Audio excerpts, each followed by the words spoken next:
ছাত্ররা একটা দল করবে আর ভাবছে বাংলাদেশের মানুষ এক চারটা ভোট দিয়া ওনাদেরকে ক্ষমতায় বসায় দিবে। এটা বাংলাদেশ। এদেশের ইতিহাস, ঐতিহ্য, নৃতত্ত্ব আর এদেশের মানুষের রগ রেশা যতক্ষণ তারা না চিনবে 10টা সিটও লাভ করা। দেখেন, নতুন দল যারা আসতেছে, দল একটা হবে, আমার মনে হয় সিট একটাও পাবে না। কেন? যুক্তি আছে এখানে। এই ছেলেগুলো শিক্ষা দীক্ষায় পণ্ডিত, রাজনীতির মাঠে নাবালেক।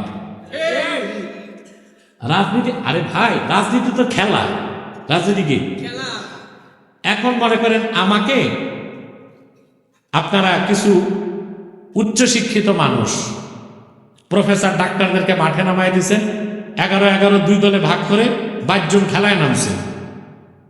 আমাকে একদিক দিলেন, সভাপতিকে একদিক দিলেন, আমরা কতটুকু খেলতে পারবো? কারণ আমরা খেলা করে বড়। তো যারা মোটেও রাজনীতি করলো না, আন্দোলন এক জিনিস, রাজনীতি, তো তারা কিভাবে রাজনীতির খেলায় জিতে যাবে ভাই? আন্দোলন করতে পারবে, রাজনীতি করতে পারবে না। বাংলাদেশে রাজনীতি করে কত হোঁচট খাইতে হয় দেখেন নাই? কথা 47-এ দেশ ভাগ করছে মুসলিম লীগ, ঠিক না? ওই মুসলিম লীগ এখন কোথায়? কাগজে কলমে। ইতিহাস, এ.কে.এম. ফজলুল হক এত জাতীয় নেতা যুক্ত ফ্রন্ট করছিল, কয়দিন টিকছে?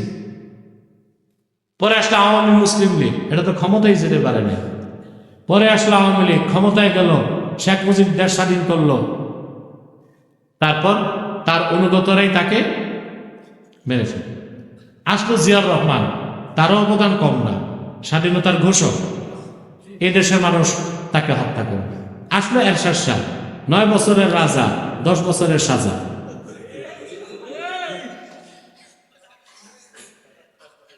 এরশাদ শাহের দলে নাই।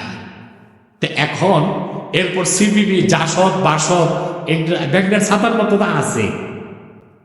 ছাত্ররা একটা দল করবে আর ভাবছে বাংলাদেশের মানুষ এক চারটা ভোট দিয়া ওনাদেরকে ক্ষমতায় বসায় দিবে।